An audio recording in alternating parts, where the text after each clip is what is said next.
Warning, this podcast has stories of real-life events and true crime that happens every day. These stories may contain adult language and graphic or disturbing details not suitable for everyone.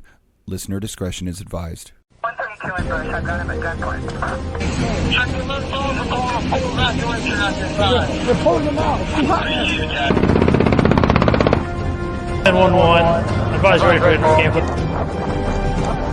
God!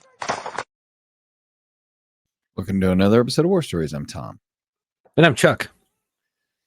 And things are going well. We've got the show. I think our producers got us clicking along. We are ahead of the game. So some of our banter when we intro these episodes, we have to change it because usually it was topical, and now these episodes are coming out like in advance. So I hope you had a pleasant Thanksgiving, Chuck. And yeah, it's crazy. Thanksgiving was, I think, good. And I don't think any of us were sick, but I guess time will tell. Yeah, I hear that the discussion that just happened that hasn't happened yet around the table about politics at my Thanksgiving is going to be lit this year. I'm looking forward to it. Oh yeah, and I also one of my favorite people to antagonize, I guess you could say, around the holidays with both politics, just because I think it's fun. She's not going to be there this year, so you lost all your fun. Yeah, well, I mean, I get to still kind of antagonize my mother-in-law. I mean, she's right-leaning, but I can still mess with her because I like to play devil's advocate, and I go both sides, so it'll still be fun. I got a friend work a little harder. who has a terminally ill family member, and this is how you can talk about cops and dark humor, right? We talked about that. We talked about veterans and dark humor, right? It's like food in North Korea. Not everybody gets it. But my humor is so dark. I was texting another cop the other day, and he's got a family member who's terminally ill, right? Oh, and it's the cancer's really bad, and it's terrible. And I would never say this to him if he wasn't one of my closest friends.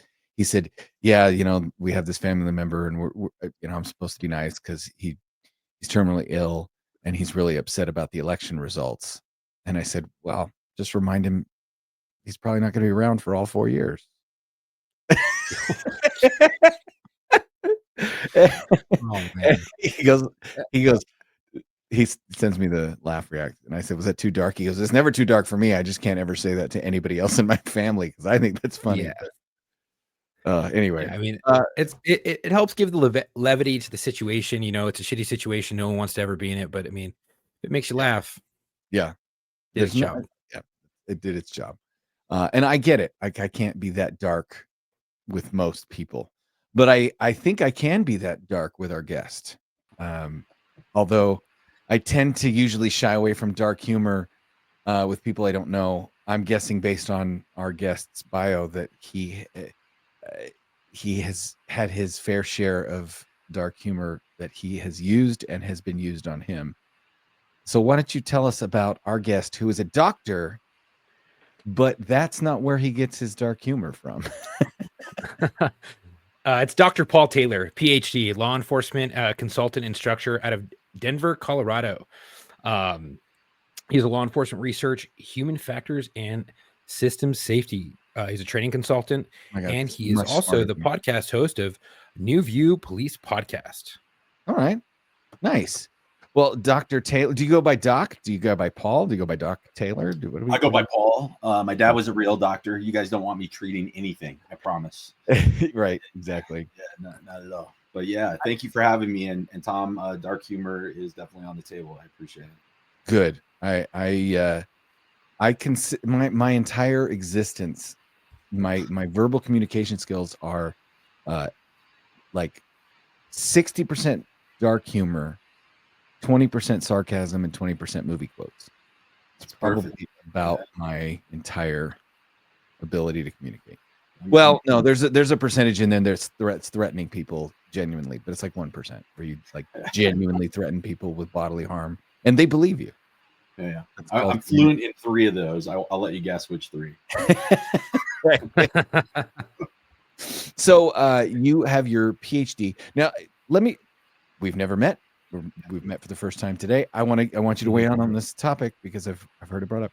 Do you think that there should be a different doctor term for the different styles of doctorates, or do you think it's fine to have just the regular doctor and then make everybody specify which kind of doctor they are? I think it's fine. You can never say that you're a doctor when you board an aircraft, right? Like don't use that if you're just a PhD, and don't use both, right? It's never Dr. Paul Taylor PhD, and there are people out there that do that. It's one or the other. You got to pick it, and then go with that. But yeah, don't do that. Both. Was my fault then. No, you're good. You're good, Jeff. Right, Paul Taylor PhD or Dr. Paul Taylor, right? Yeah, it's got to be one or the other, but just Paul. Just Paul is fine. Thank you. Right. Although I think that you've earned the alphabets after your name, right? The only people who have to refer to me as doctor are attorneys when I'm on the stand. That's it. Everybody else can call me Paul Taylor. Perfect. We'll call you Paul Taylor. Now you started out your career in law enforcement, right? Yeah. I started in the military. Even further back. Yeah. Classic American male story. I was underachieving in school. I was really struggling in school. I was living in small. What's that? I ended up joining the Navy. But I. So you were Chuck's daddy. Yeah. Were you the Navy? More like taxi, but yeah. Yeah. Gave you a ride once in a while. That's good. Yeah. No, I was struggling in high school, small town, walked into a Navy recruiter's office and I said, get me out of my town. And ended up being a military cop. I liked it, got to the end of my 4 years. And I thought, you know what, I'll apply to police departments. And so it should be like a Bruce Springsteen song from the late 70s, like small town boy wants to get out of it, joins the Navy. Like there's that good Americana to it, right? Definitely the making of a country song there for sure. John Peter Mellencamp, maybe. I'm not sure who. Yeah, absolutely. Yeah, absolutely. So you did you enjoy the Navy? Did you go anywhere? That was peacetime Navy, right? So it was prior to 9/11. Clinton's Navy. So yeah. Yes, sir. Yeah. Guarded Clinton's aircraft for a while when he was going overseas. Spent most of my time in naval. Yeah, our co-host Matt was in Clinton's Navy, so he never went anywhere either. Yeah. I was in Italy. I spent my whole 2 years in Naples. Nice. It was great. Yeah. For a 19-year-old kid, I had an apartment on the Med, all granite countertop. Geez. I mean, it was beautiful, and I was the only. What was that like? Oh, it was amazing. It was amazing. How many? You didn't even have to ask. He said he had an apartment on the Med with granite countertops, and he's 19 and he's in the Navy, bro. Like, only single guy in that whole apartment complex. When you're in Italy, you live with your parents until you get a job. So all the women in that apartment complex would make me dinner every night. I would have Italian food at my doorstep when I got home every evening. It was the most beautiful life. Why did you come home? Yeah, it was great. Yeah. So then you do your time in the Navy, and lots of people make the jump. Like I always joke, I'm like, you either get out of the military and join the police department, or get out of the military and go to prison, right? So how did you end up going to the police department? Yeah, so as a Midwest kid, right, and I ended up in San Diego, California with the Navy when I got out, and so I started applying to local agencies, and the first people that picked me up was Riverside County Sheriff's Department. That's a nice place. Yeah, awesome place for a Midwest kid with zero exposure in the middle of the biker wars that was going on during that time frame. So I finished up the academy. I graduated at the top of my class, and hit the street right off the bat, and worked for about 2 years. And my dad got a terminal diagnosis, and I made the decision. It was tough at the time. To leave and go take care of my dad. I thought my life was over, man, because I loved being a cop, loved working as a cop. But decided, you know what, my dad needs me to be home right now, and so I left. And looking back on it, probably one of the better decisions I've ever made in my life. Having the opportunity to take care of my dad the last years of his life. I'd recommend it to anybody that gets the opportunity, just because you get to see where you came from, and then you get to see where you're going. And being there for my dad was important for me. I started going back to school when I got out. Just touch and go. Went to a community college for a little while. Worked as a security guard. It's the only job I could find. I had a high school diploma, and so working as a security guard, taking care of my dad. And then when my dad passed away, I had met my wife. I made the decision to move out to Colorado, and I started looking for law enforcement jobs again. And this was now 2008, and nobody was hiring. Middle of the recession, right? Yeah. It was, law enforcement was completely locked down, and the only job I could get was with the university police department. I was like, oh man, I'm gonna go from Riverside. Gig though. Yeah, it's not bad. It's a good it's a good gig, but it's usually a retirement gig. And if you just got done at Riverside County Sheriff and you're looking to hook and book, university is not excited. Not excited. I knew guys that they specifically went to a university police department in the last 4 or 5 years of their career because their kids could get free college because they were an employee. And so they would work at the university to finish out their Percy retirement and get their kids a free college degree. And then as soon as their kid was out of college, they pulled the pin and retired. That's what a lot of people do on university police departments. So I totally understand. You got to take the gig because it's a cop job. Yep. But at the same time, it was a cop job. And I will say this, if you can police on a university campus, especially a liberal university campus like the University of Colorado, Boulder, you can police anywhere because the pressures that you get and the scrutiny that those officers get is unreal. So because you report to an entirely different group. Like it people don't understand, it works very different. Like a municipal police department working for the city is very different from a county sheriff, right? Especially because the county sheriff is elected and the chief of police is ostensibly hired, right? 100%. Right. But then you go to a university or a school police department where your boss is the board of education, or in your case, the board of directors, right? And then ostensibly the chancellor of the university or the dean or the president of the university. I don't know what University of Denver has. But that's the guy who's in charge. And then the chief of police works for essentially a school administrator. Yeah. And so there's conflicting stuff, right? The university doesn't want crime to go up. So they're putting pressure on low reporting. And then you got a bunch of cops who are trying to go out and be cops. We're fortunate because we had a dual commission with the city. So there are opportunities with the city of Boulder that probably most university police departments don't get. And it, it was a good experience. Like task force? They had drug task force. You could be on the SWAT team. We were fortunate in that we could make stops and our commission carried us. We could poach right in the city, and it was still at a time frame. There's still a time frame where you could make pretext stops and find some dope and stuff like that. And it was fun. I mean, it was fun. You made the best of it. Yeah, absolutely. I moved out quick. I actually made sergeant within 3 years there, which is too fast. But I had some prior experience, and so they moved me up. Your prior experience, cream rises to the top, and sometimes university police departments are made up of the other kind of people that are people that maybe can't get onto a bigger agency. Absolutely. Which is, and I'm not saying it's the case with most or all or any, but I'm saying it does happen, right? You have guys that are more suited for a university police department than maybe a bigger agency out on the street. Now, let me ask you this, because it sounds like you're in a catch-22, because if it's a crime, right, a genuine crime, the school is not inclined to want people to know that crimes are being committed on their campus. And so their inclination is to keep it quiet, right? I'm not saying, don't get me wrong, I am not accusing any school in any case of covering up criminal acts, although it has happened. Sure. Right? What I'm talking about is the amount of pressure from a school to keep things under wraps to preserve the image of the school. And then you cut to the flip side where they also don't want to ruin the college environment. So if it's not really a big deal, they don't want you to do anything at all. So there's this, it seems to me there's only a sweet spot where the crime is just big enough for them to want you to enforce it, but not so big that it makes like a splash in the media. Let's not dig too deep. With there's a Clary Act, right? And so campuses are mandated to report specific types of crime.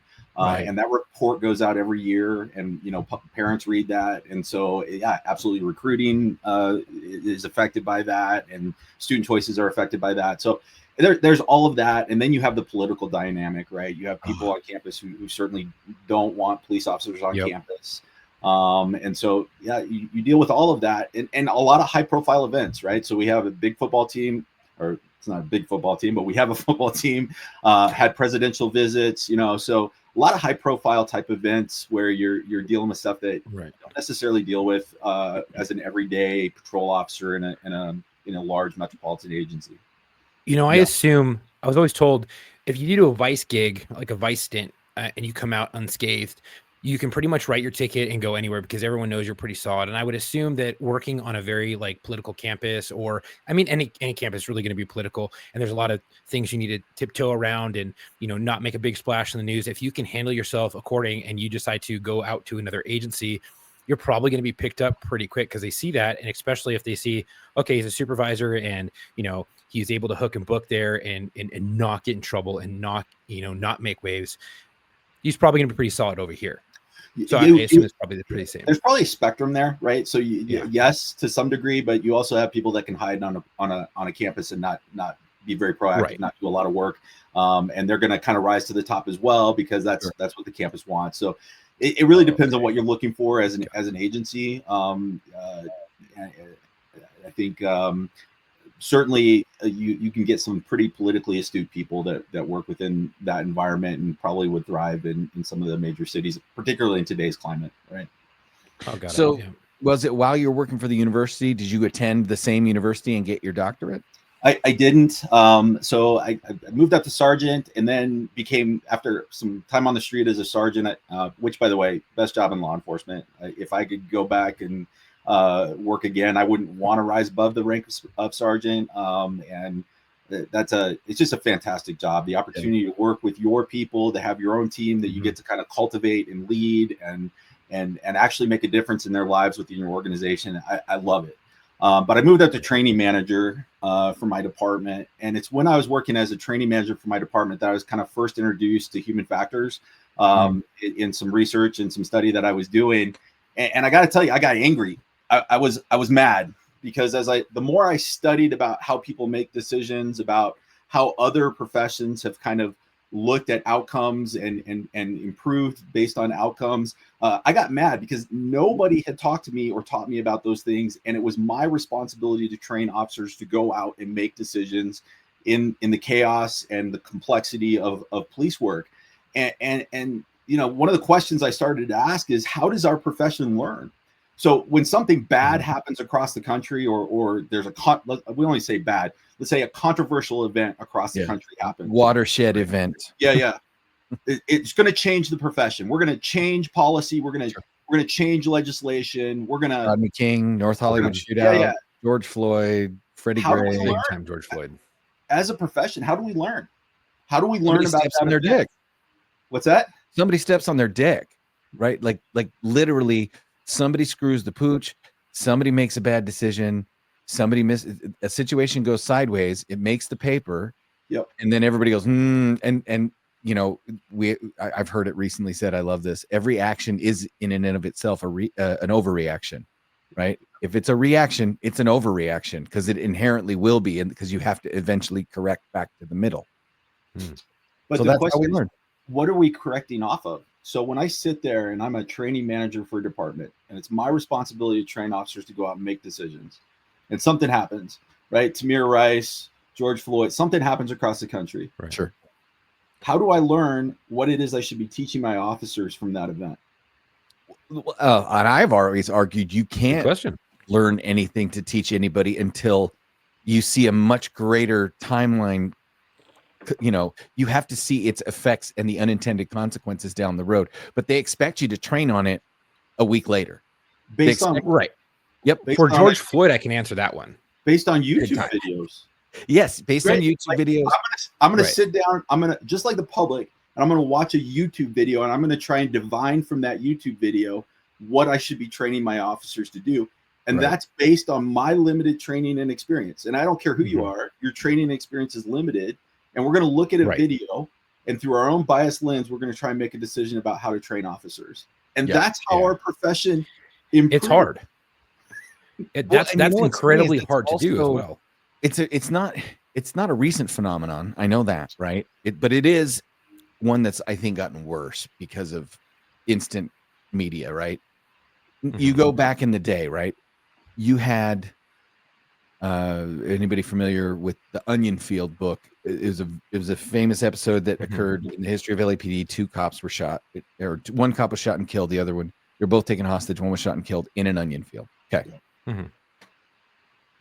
The way they taught, to your point, Paul, they took the other officer who was kidnapped and gave up his gun and allowed them both to be taken, and subsequently survived his partner being shot right in front of him and escaping in the dark of night, going through a harrowing experience.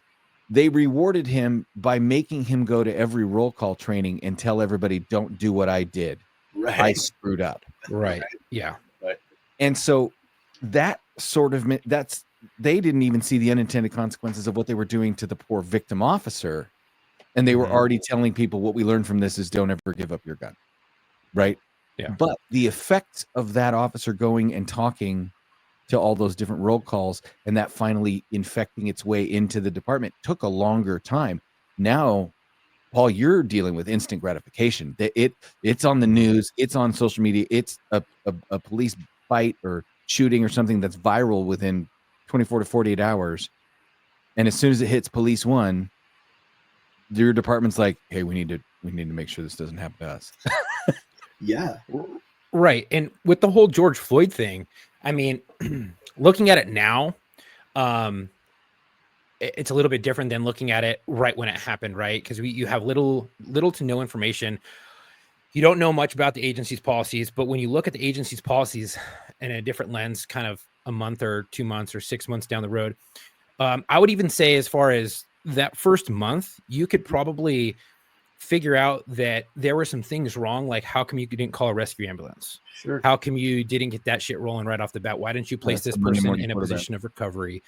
Things like that. And I guess you could learn from that kind of off the bat if you're really looking into it and looking into it deep, and just kind of see, all right, well, what did I see him do wrong if I was looking at it with my agency, right? Yeah. How can I better my agency if I was able to look at it through my agency's lens? And then you can kind of go off of that. But I think it's very difficult to try it's difficult to do that alone. Do all that. But Paul, you're talking about, you don't even get the tactical debrief with everybody's perspective. You get the body camera handed to you by your agency and they say, fix it. Well, or the YouTube video that we don't even know if it's been edited. We don't know where that's come from, and you're trying to guess. And in George Floyd, it's a great example. We're guessing, and that, I mean, we don't know why Derek Chauvin did what it is that he did, and how many investigations has that gone through? And the only thing we've actually learned from that, I would submit to you, is that Derek Chauvin's going to spend a long time in prison, if not the rest of his life. That's all we learned. And as a profession, like, to this day, I still don't know what, like, I still have questions as a cop. And I don't know that I would have convicted, if I was on the jury, I don't know that I would have convicted Chauvin, because I feel like there's a bunch of question marks that are obfuscated by the narrative, right? The narrative that Derek Chauvin, kept his knee on this dude's neck for 8.5 minutes and strangled him to death, which we know is not true. Well, and we've got a video, right? Right. The public can look at that and put any motivation they want behind that. Sure. The media certainly looks at it and puts motivation behind it. Right. You and I can look at it and we can put motivation behind it, but we don't know.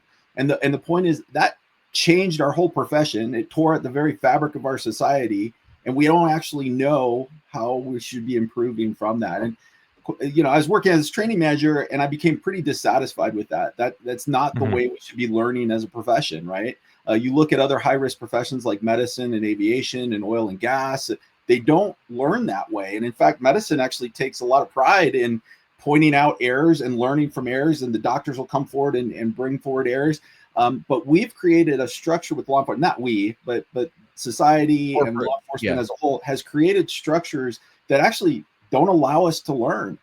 People scream for accountability, but we don't give officers the ability to give account. We've created structures that don't allow them to tell us why they did what it is that they did, because it's so liability focused and so culpability focused that we're not able to learn from what happens to improve the safety for officers or the communities that they serve. So it's really an unfortunate situation. I became really dissatisfied with it when I was specifically when I was working as a training manager for the department. Oh, I bet. So is that how you got into deciding you wanted to get your doctorate? That was part of it. So I actually completely revamped our training program, completely revamped our field training program. I started working with some national companies. I worked some with Force Science. I was working with Caliber Press and starting to present and stuff. And then we got a new chief. She came from a large West Coast metropolitan agency that rhymes with LAPD. And she came in and made the decision that she was just going to do away with the training program. She took us back to minimum standards. I got super frustrated. I went home to my wife and I said, you know what? I can't make the change I want to make inside this agency. I think I want to go pursue my PhD. God bless her. I know she regrets it now, but she said, okay. And packed up the family, moved across the country to New York. And I got my PhD at the University of Albany, State University of New York. And then started teaching with Force Science. I traveled around the country. I taught for their main certification class. I taught a section on decision making and human error. I started working with their advanced course, and then I got a job with the University of Colorado, Denver. Started doing research. I did research on dispatch priming, the impact of pre-event information on kind of split-second decision making. Muzzle position, where an officer holds their muzzle and how that impacts perception response time, but also how it impacts decision making. So depending on what they produce, there's kind of a debate among the tactical guys at the time when I was working, as you know, where should we be holding our muzzle when you're clearing a room? Right. If you're all the way up, are you missing information? If you're all the way down, how long does it take you to respond? So kind of resolve some of that stuff with the paper I did. I've looked at like transitioning between tools, so moving from taser to firearm, the impact on time, but also the impact on decision making. So one of the things we know from like sports is when you start paying attention to your tools, it impacts your decision making, it impacts your performance, and that's what we found in the study, and done a number of other studies along those lines. And so yeah. Wow. So you got into the why very deeply. Yeah, absolutely. And as a defensive tactics instructor for my department, the why has always fascinated me in the sense that, well, the why has always fascinated me from the profiling sense, right? But as a DT instructor, what I found was this world where the why and the how married. In when I was taught to be a defensive tactics instructor, they taught us to break down into patterns of altercation, right? But then when I looked into patterns of altercation, I started to realize that all those patterns of altercation are based on the decision-making process that led you up to how you got into that pattern, right? Yeah. And so learning to read people, right, becomes its own use of force, like its own level on the continuum. And it's not a use of force, but learning to read people is a skill that if you can do it, you can put yourself in a position and say things and make decisions that, I mean, you can literally talk somebody into handcuffs. Yeah. With and not verbal fight judo. But sometimes it's a threat. Sometimes it's a very clear and concise threat that is and this is why I said 1% of me is threat, right? Yeah. It's a very clear and concise articulated threat of, listen, this is what is going to happen to you if you don't follow my clear instructions. Yeah. And the reality of somebody saying that to you in a very cold, unemotional way is a decision-making process, as opposed to, put the fucking gun down. You know? It's a little bit scarier too if you're on the opposite end and you have someone who's knowing we're about to get into a fight if you don't go along with the program, and they're telling you, I'm going to do this, and they're completely stone-faced, just stoic, and they're just zero emotion. That's kind of like for a lot of, because I use that exact tactic at work, and it works most of the time. And then the times it doesn't work, the guys are apologizing you at the end, and they're like, "Yeah, my bad, dude. Like, I'm sorry." And you're like, "Yeah, well, see, this is what happens." And that's after a while they come down because they're motherfucking you right off of the bat when you hook them up and they're all, twisted up in a fucking pretzel, but that's very, to me, when you have someone who's super calm, you're like, shit, they may have done this before and they're very confident in their abilities. Maybe I won't do that. And a lot of the times it works. Yeah, it's amazing to me in kind of my empirical experience with officers is you have officers that never get into fights, never get into foot pursuits. You have other officers that always get into fights and always get into foot pursuits. And I almost think of it as a category, right? So you have people who have, and I hate the term emotional intelligence, but they're able to read the human landscape, right? They're able to read people and they know what's coming. And then you have people on the low end of the spectrum. So you look at that as a spectrum. And then you have people who are proactive and willing to engage, and people who are not proactive and not willing to engage. And if you think of that as like a crosshairs, if you have somebody who has high emotional intelligence, able to read the human landscape, and they're very confident in their abilities, right? You're going to have that proactive cop who's a professional out there on the street doing a great job. If you have that person who is able to read the human landscape, but they're avoidance, they're not confident in their abilities. Profiler. Those are your supervisors. Those are the people who will promote very quickly in the organization. That's true. Right? Because they don't feel confident in their abilities, but they can read the human landscape. And so they're going to be great at the politics inside the department. Right. If you have the guy, all right, that not able to read the human landscape, but highly confident in his abilities, that's the guy. He got surprised by the last guy who punched him in the face, and that's never going to happen to him again. He's going to rely on his skill set to stop that. So that's the guy, stay down on the fucking curve. He's going to grab the guy. He's going to throw him down. He's going to go hands-on much sooner, getting in fights all the time, getting in chases all the time. Still proactive, but can't read people. So they rely on their physical abilities. And then you got the person low proactivity or low human landscape, low confidence. They disappear either in field training or they disappear within two years because they're hiding. They can't figure out the department. They become chief.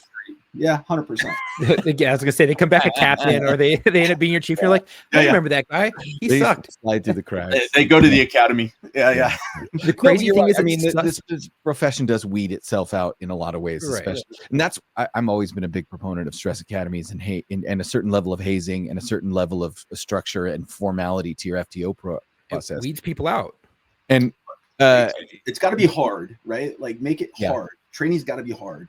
But it doesn't have to be like stress inoculation is a little bit of a myth. Like you only get inoculated to the stress that's actually coming from the factor, right? So I can't make someone less afraid of spiders by yelling at them, right? It'll never happen. They'll still be afraid of spiders.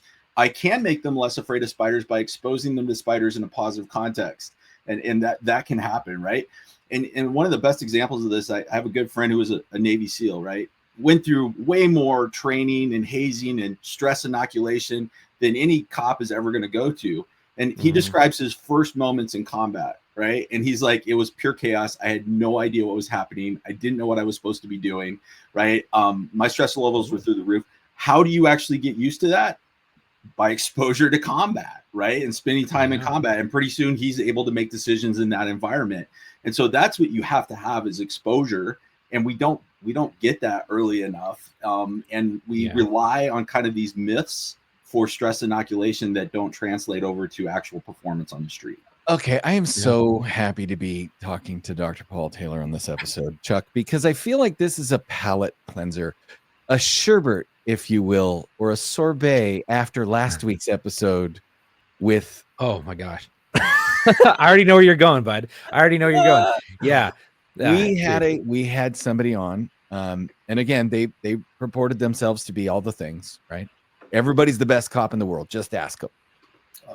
And he came on our show, and we did not know much about his training, website or whatever. In fact, we are not sure how he got on the show because the bio. No, I'm not kidding you. The bio that we read was not his bio. It was different. It was not the same. It was not the same person. Catfished. Right? We were not sure. Yeah, potentially catfished. Was he good looking at least? No, I wasn't. No. Oh man, but you guys got double catfish. As we got into his philosophies on training and his, kind of style, I guess, is the only way.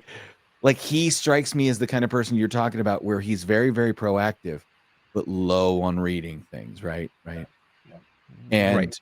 They'll get into a lot of shit, but can't read the situation. He talked about like why are we training cops to understand the needle effect when pepper spray shoots out of the canister, and how many pounds of pressure per square inch it takes to inject itself into the human eye.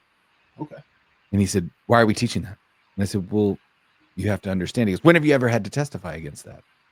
I said, I don't have to testify against it. I've just been trained not like to consider it. Like, and it was one of the most bizarre conversations for me, because here's a man talking about exactly the opposite of what you're talking about. We're talking about arming people with the most information that has been looked at over the longer term.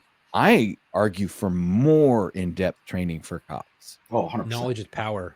And knowledge is power. And if I could just interrupt for a second, and training for failure is so important. We train for success all the time. We need to understand the limitations of our tools and tactics, that officers aren't going to correctly identify what's happening in front of them. They're going to position themselves in the wrong place, and their tool's not going to work the way they think it will. In fact, it's going to cause an effect that they weren't anticipating in the subject. Yeah. Are we able to respond to that? And I love what you were talking about earlier, Tom, about that spacing and closing the distance and compressing time. We need to engineer resilience into those responses and do it. But I interrupted you, Tom, and I'm sorry. No, that's okay. I was just saying it was a nice contrast to talk to you as opposed to talking to this other guy. And I won't even say who it was. It's very nice. It's a night and day difference. Yeah, the only time I've ever literally almost turned the mic off and walked away from a show. But we're gonna air it. It has not aired yet. We are gonna air it. We're gonna let it. Well, no, as of now, it aired last week, I think. Anyway, yeah, I think we'll tell you off air who it was, and you can tell us if you knew that. I think I listened to it before I came on. If it was the last episode, I spent. No, it was not. It has not come out yet. It's not come out. Right. I think. Yeah.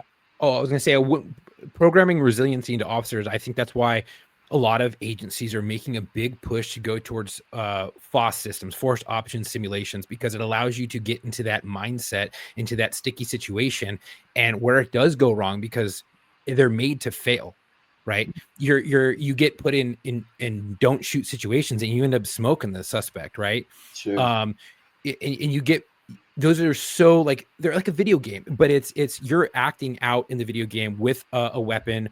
And you have all these different tools that can register onto the screen, and they have blowback, and they have all this good stuff, and you're able to get, I guess, more repetitions at these critical incidences, right, before you ever get involved in one. And I think that really builds in the resiliency into the officer, and it helps them when they get involved in that, because they're allowed to make their mistakes here and know what happens when you mess up, or know what happens when you don't do this, or know what happens when you don't remember your drawing and exhibiting policy, and and things like that. Or if you don't know 100% your use of force policy for your agency, and you get put in this situation, and then they're like, why'd you do that? Explain me. And then you're like, I can't. And a couple great points there. I like force option simulators. We got to be careful that it's one tool, but usually you're stationary. You're getting B-level actors who are trying to display intoxication or threat cues. And so we have to be a little careful with it, but great tool. And there's great application for it. I love it. But you bring up a great point in force reporting. When do we train officers to give a high level use of force report, especially for an officer involved shooting? And we don't. And so how do officers typically give statements, right? So if I run into something I've never encountered before on the street, what do I do to go write my report? Well, I go to my buddy and I say, hey, have you ever handled one of these before? And he's like, yeah, sure. Here's a template. This is how I wrote my report. And so then you start writing your report off of that. Well, you can't do that after an officer involved shooting, right? So you're going to be going in and giving a statement.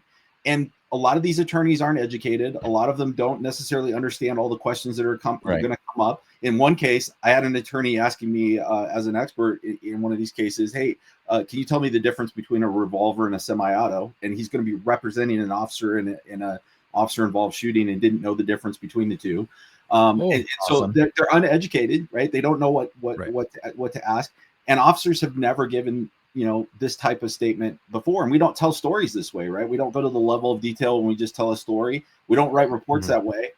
So I think you bring up a great point, Chuck, in that we really should be training people on how to give statements that clearly identify what they were looking at, why they started to use force, what they were seeing when they stopped using force, all of that kind of stuff, and getting into the details. We got to get beyond "I fear for my life," getting into what were you seeing, what were you afraid of, and we just don't. We don't do that.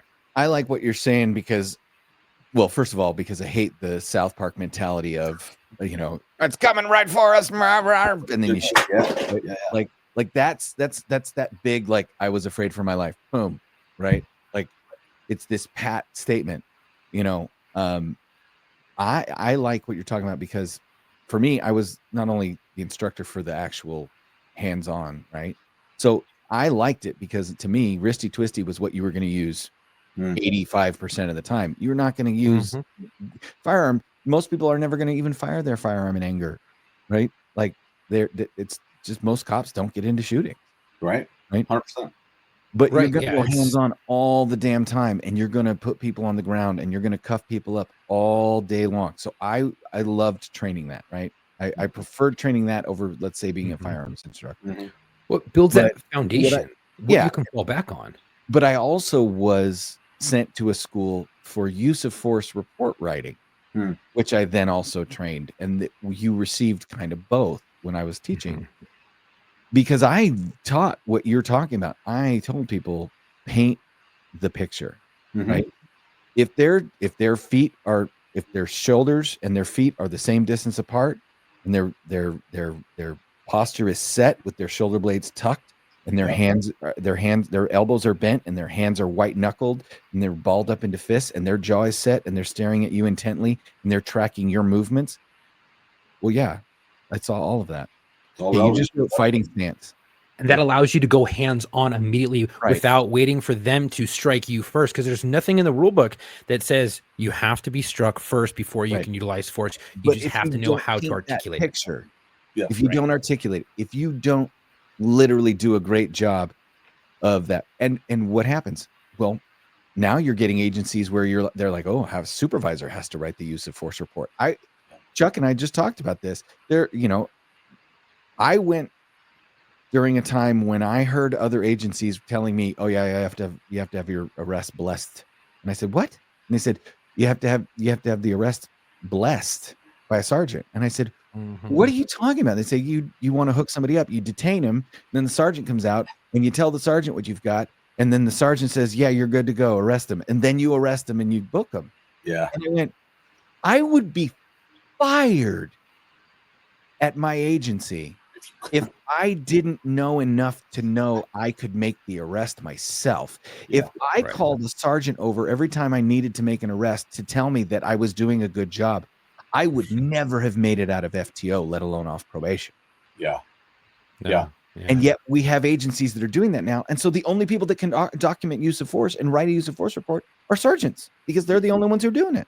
Well, it's gotten crazy. So after I wrote my dispatch priming paper, it got a lot of attention. I started getting calls from the media, but I also got calls from some companies that were designing kind of new technology. And I had this company call me and they said, "We've got this new thing, right? We're going to have live stream from video going directly to supervisors' desks. And then the supervisor's going to be able to talk in your ear and tell you what decision to make in real time." Yes. And they said, what do you think about that? You wrote this study on priming. What do you think? I said, that is a horrible idea. You can get people killed. Can you imagine somebody with only the limited perspective of what you can see on a camera trying to make calls into somebody's ear as they're actually dealing with a live situation? And this is the type of stuff. Hey, Bill, this is Sergeant Williams. Bill, can you confirm, is that a gun in his hand? Yeah. Real quick, just I can't make it out on camera. It doesn't look like it to me. I think you should hold off doing anything else, right? It doesn't look like that begs the whole thing. Like, what happens if you're seeing something they don't see? You get into an OIS, right? You dump this person, and now you have audio transmission second guessing you, telling you, "Don't do that, don't do that."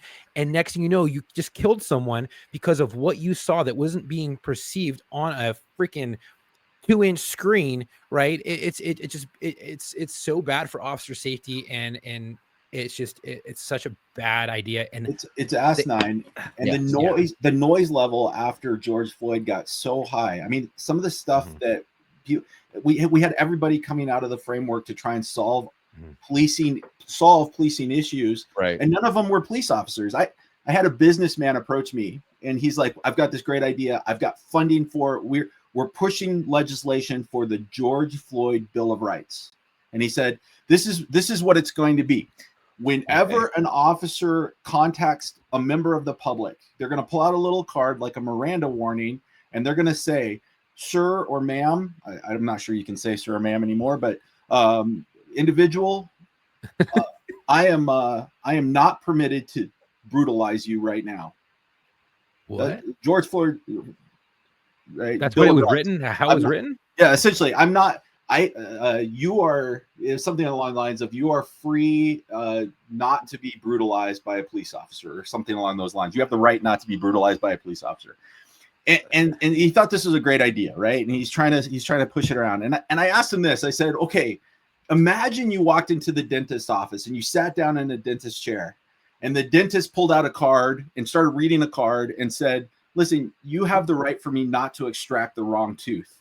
How long would you sit in that dentist chair after you heard something like that? You'd be gone, right? And why? And so, yeah, all of this noise, like after George Floyd, everybody had an idea about how to solve policing issues, about how to improve policing, and nobody sat down to actually ask police officers who are out on the street, what resources do you need to improve your profession, your job? What is it that's out there that how can we improve the processes that are going on? And you think about things like PERF and these other organizations where we've got police officers 3 times removed coming in and weighing in on what's happening on the street now. It's a problem. When I was going through my university program, we had one of the foremost experts on gangs in the country. She had her PhD. She'd done probably hundreds of peer-reviewed journal articles. She testified before Congress. The policy had been changed because of what she has said. She had never in her life met a real gang member. Never. So how do you? How's she an expert? How are you an expert other than the fact that you have some letters after your name? I know the answer. Because you have some letters after your name. She's an expert the same way that Ray Gunn was an expert in breakdancing at the Olympics. Yeah. He had read all the books. She had the degree. Mm-hmm. She did doctoral research on breakdancing, and therefore must be qualified to go to the Olympics and breakdance. That's crazy. That's the level of insanity, right? Now, here's the thing. I will tell you guys a dirty little secret. Just because you haven't done the job doesn't mean you can't manage people who do the job. Well, 100. Right. I agree. And this it doesn't is a management principle that people don't understand. Sometimes the people that know how to do the job shouldn't be the managers. And sometimes the managers aren't the best people in the field at the job, but they do understand the job at a different level, right? Which is what you're talking about. You can understand that emotional and that personal and that human intelligence and not be a hard charger, and you'll get promoted, right? Because people realize you're a neck up kind of a person. We should put you in a place where you can make some decisions. Doesn't mean you're the best cop in the world, but you might be a pretty good supervisor. The question is, are you serving the profession or are you serving yourself? That's the question. Well, I was going to say, therein lies the big caveat to that, right? They're serving themselves. Well, I know guys that they were not the best street cops, but they're damn good supervisors. Sure. And because as a street cop, they were trying. They had like you're saying, they were there for their partners. They were there for the team, right? And so I had supervisors that would take one for the team anytime.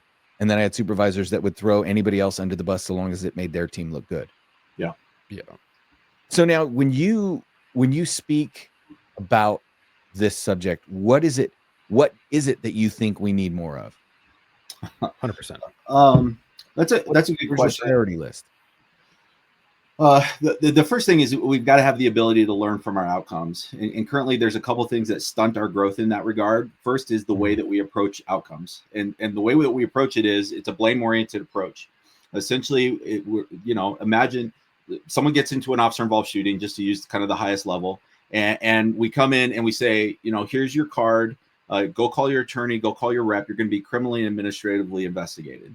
So right off the bat, that's our starting point for learning about this outcome, right? And then we're going to do a criminal and administrative investigation. In fact, that's the only investigations we're going to do into that. Well, right off the bat, and you're not going to be involved.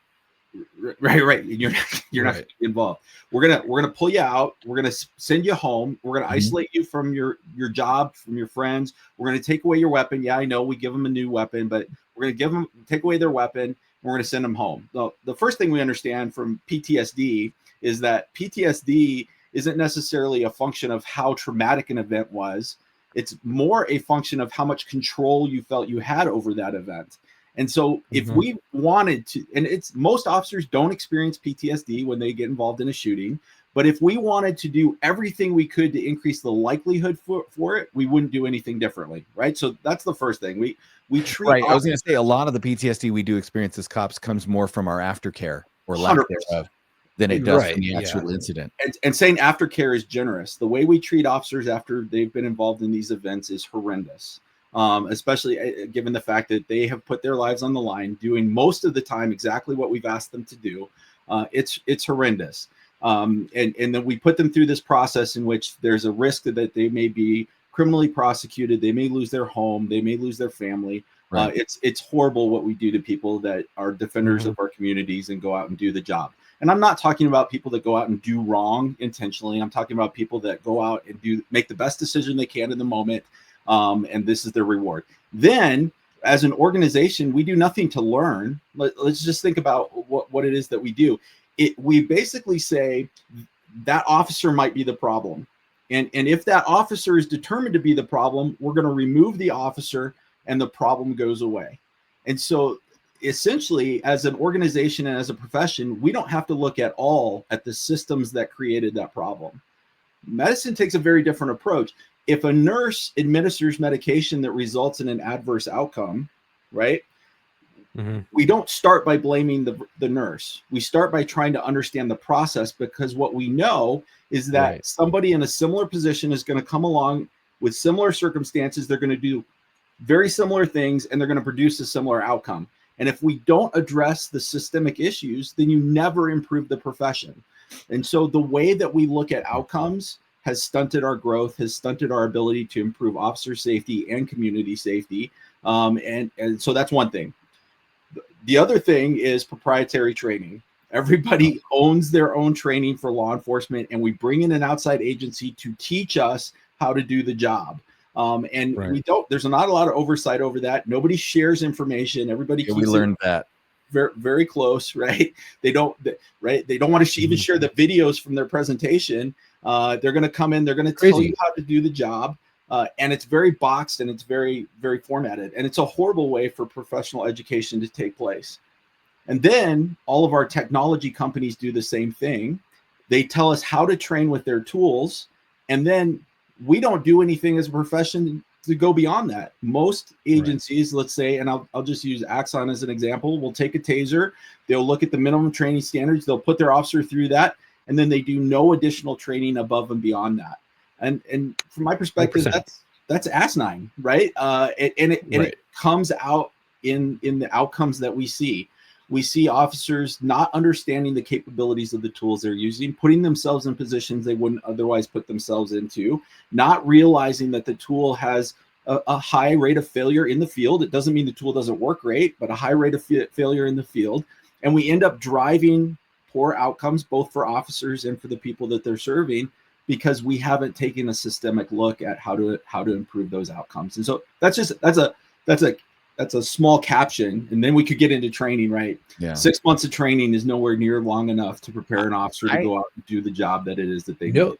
You need ongoing training. Well, so I have a consistent. So I'll tag up on this, because what you're saying about looking at events, right, and understanding, like I think of the AMA, right, the American Medical Association, coming together and providing standardized guidelines and the standards of care, things that the medical profession has put in place, that are ethical standards that are nationwide, right? Yeah, we don't have that for law enforcement. Well, I feel like we kind of need that for law enforcement, but people get too wrapped around the axle and they're like, Well, National Police Academy, and like, no, that's not what I'm saying. We need a standard, national standards, a national standard, right, so everybody can be held accountable. right. Everybody can receiving similar training. That way, when you have, like, let's say, an active shooter, and I mean, we've all seen the school shootings. We've seen cops not National standards. fucking act. National If you had a national standard that could show, hey, this is how we handle, it would be post. Yeah. right. Well, and not just a national standard, but ongoing training. And Yeah. it needs to be, and people hate this. I'm going to say something you can push back if you want to, but it needs to be, the onus needs to be put on the individual officer to maintain their certification through training, right? When we say that it's the department's responsibility to train me and bring me up to speed and make sure I have all the training, it allows people to just sit back and not do anything to improve themselves professionally. Almost every other profession, including nursing, the legal profession, all these, in order to maintain your license, you have to get a certain amount of training every year.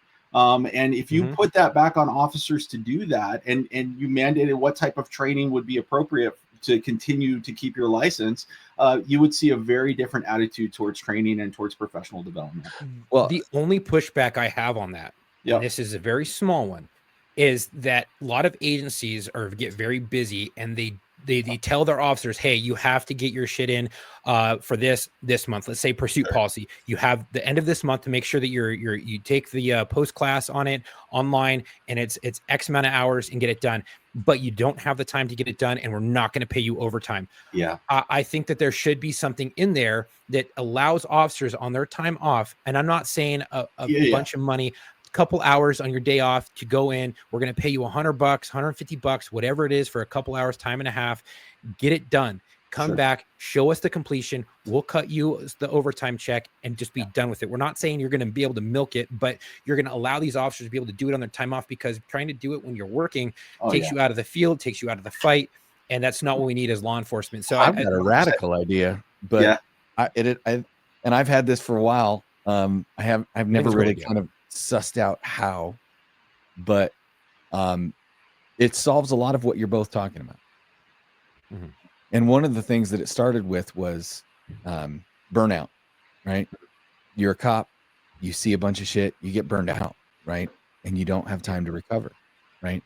It's not built in. You're always trying to put vacation days here, vacation days there, time off here, time off there, whatever. Yep. I think that my solution for all of this is you do 11 months on, and then a mandatory month off. And during that month, you do nothing but training. Yeah. And it could be a sort of mini academy reunion where all the guys from your academy class that are still employed and haven't gotten fired for banging a dispatcher or drinking, on duty or something. You guys have a little mini academy reunion, and you spend 4 weeks bonding again, having doing some PT, doing some training, learning the latest skills, right? And then you get your month off, but you're still working. You work 5 hours a day, or 8 hours a day, 5 days a week, doing academy shit, doing training, doing some intense stuff, and then go back to the street for another 11 months and know that in 11 months, I'm going to step back. I'm going to get a breather. I'm going to do some training. It becomes this cycle that you can wrap your mind in. I love it, Tom. You find me there's probably 3 agencies in the country that have the staffing levels that would support that. They mandate it. We have Chicago, NY, and LA. But if you had to, right? Yeah. Because all these smaller agencies, they have regional academies. But regional academies. We look at Denver; they're almost 30 to 40% down on staffing. That's national, right? Everybody's down on staffing. We got to get those are rookie numbers. We got to bust up those numbers. Yeah. But really quick, I know we're running out of time, but I wanted to go back to what you said about the AMA. Medicine had a kind of a keystone moment in the 90s. They had a task force that went out and looked at medicine, and they found doctors kill hundreds of thousands of unarmed people every year, right? Orders of magnitude far more than law enforcement do. So they actually pulled together a presidential task force in the 90s called the Task Force for 21st Century Medicine, right? So sound familiar? That it was very similar. Yeah. So they brought in all these experts to talk about why are doctors killing people? And this is due to medical error. These are people that aren't going to die anyway. And you know what the name of the report that task force produced was? The name of the report, it's a hardcover book. You can get it. The name of the report is To Err is Human. To Err is Human. And essentially what they found, the first 2 chapters of that, right? they're conservative numbers where doctors kill in the United States 93,000 people a year due to air. And their finding was if we don't give them legislative protection to do their review process so doctors don't feel threatened by that review process, we don't learn anything.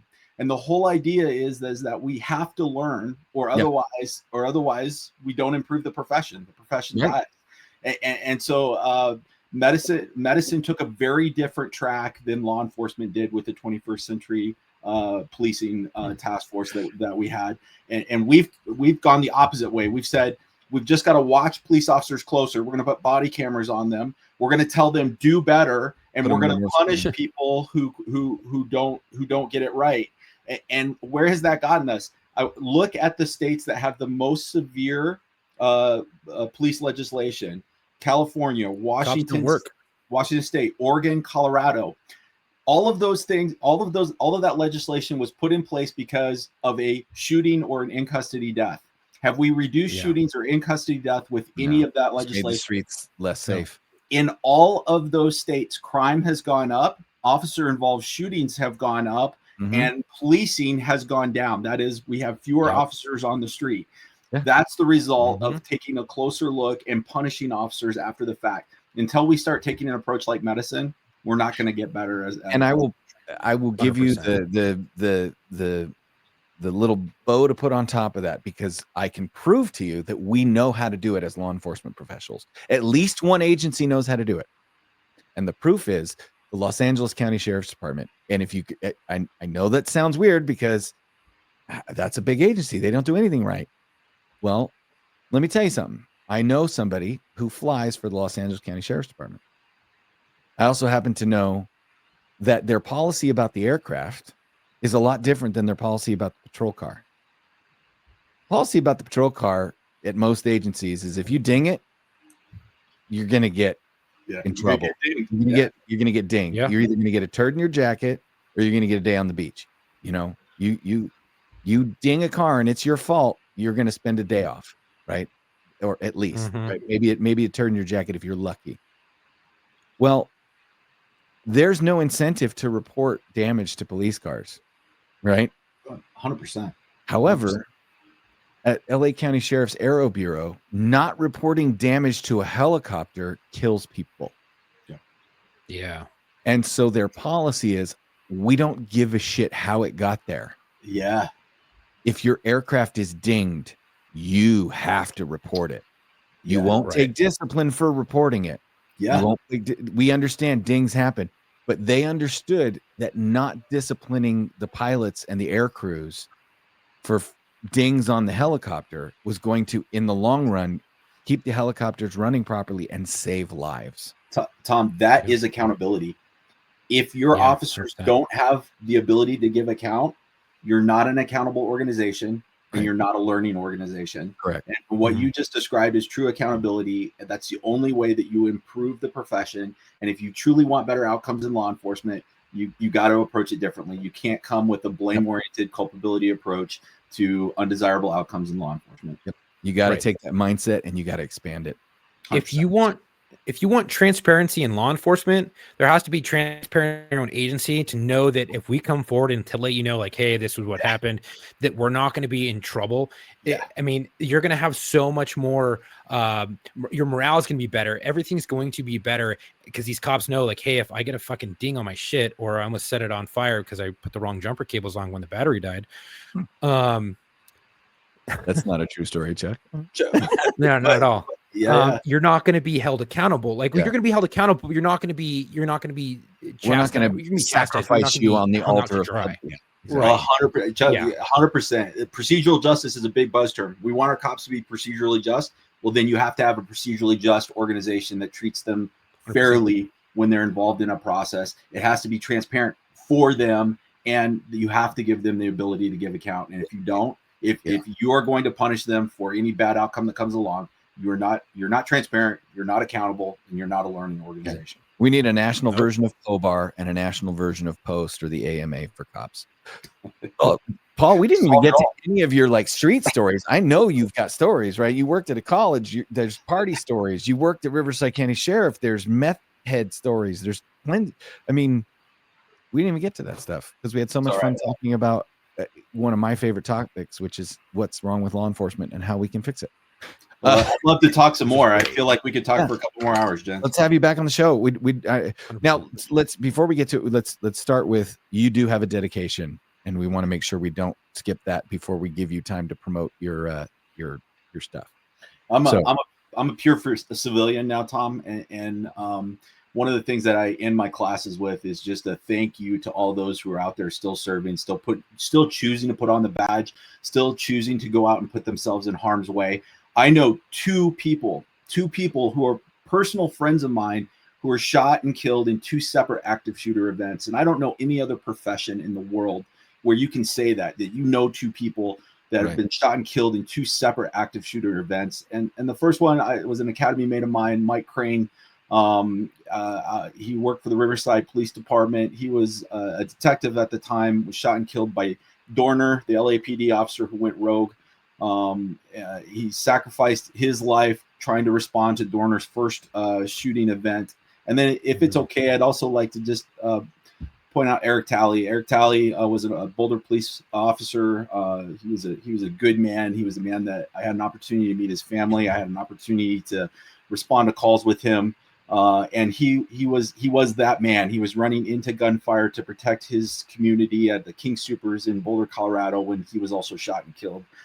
They're heroes. And all of your listeners who are out there who continue to do this job despite the pressure that public has put on them, despite the pressure the media has put on them, despite the vocal minority who are out there who don't like law enforcement, they continue to do the job. And I just want to thank them and thank you for what you guys are doing. Well, rest easy, brothers. We got it from here. And yes, thank you to all the people that are out there listening. 100%. I want to give Paul a chance to tell people where they can find him and his work, your podcast, all of that kind of stuff. Where do people find New View? It's the New View Police podcast. Is that what it's called? Yeah. New View Police podcast. It's based on a new way of kind of looking at law enforcement, accountability, looking at law enforcement in general. It's at newviewpolice.com. Also, I'm the founder of the Association of Force Investigators. Really, it's a group of people that come together, whether you're experts or you work in the realm where you investigate use of force events. It's a kind of a think tank opportunity to come together and discuss these cases, to start to learn about human factors, the impact human factors have. We bring on speakers from all over the country, even people I disagree with, we bring in just because if they have something important to say about use of force, we want to have those perspectives there and have those conversations. And then if you're interested in my research or the podcast, you can just go to paultaylorphd.com and pull all of that up as well. Oh, wow. Well, that's awesome. It's good to know. And I will, as soon as we're off the air, I'll tell you who we interviewed, because you may know him, you may not. I don't know. I'm just curious because what you were talking about unregulated police training and having people on that you disagree with. Yeah. Sounds good. Hey, gentlemen, I really appreciate it. Thank you for the opportunity to talk. No, we're happy to. We'd love to return the favor anytime. If you want, if you ever want us to come and just be dumb on your show, we're happy to do that. I can pretend I'm smart with the best of them. So yeah, well, you're good at it, Tom. I can tell. That's what my grandfather used to say. If you can't dazzle them with your brilliance, you baffle them with your bullshit. So, absolutely. What do you got for us, Chuck? Well, I want to say thank you, Paul Taylor, for coming on today, or Dr. Taylor. Thank you all today for tuning in. If you enjoyed today's episode, make sure to follow us on our Instagram at @war_stories_official and our Facebook at War Stories Podcast. If you're already following us, we'd really appreciate it if you could share our posts and help spread the word. You can also check out the link in our bio on both platforms to find all of our social media, the media links, and the website. Our podcast is available on all major streaming platforms, including YouTube. If you'd like to support us, head over to our website at www.warstoriesofficial.com and grab some gear. Do you have a story to tell, or you know someone who does? We're always looking for law enforcement, corrections officers, dispatchers, firefighters, medics, and veterans, but also those ER nurses and ER doctors, because we know you guys got some great stories. If you're interested, email us at booking.warstories@gmail.com and share your story. We'd love to have you on. If you know someone who'd be a great fit, please send them our way. Thanks again for all the support. Stay safe. Chuck, I have to have you add something to your little rundown that we don't say and we need to say, but I don't want to say it because I just hate even hearing myself say it right now. But click the like and subscribe right down there. Since we're on YouTube. Oh yeah, hit the bells, the link, the notifications, all that funny mumbo jumbo. Yeah. I hate even saying that, but I know we have. I don't know where it is. It's up here. It's down here. It's to the side. Here, there. It's yeah. I'll add it. Click that like and subscribe somewhere. Also, check us out on TikTok. Yeah, and remember, it's Dr. Taylor to you unwashed masses. Just Paul, but it's Paul to me. So you guys can stick that in your pipe and smoke it. I got to call him Paul. And until our next episode, come home with your shield or on it.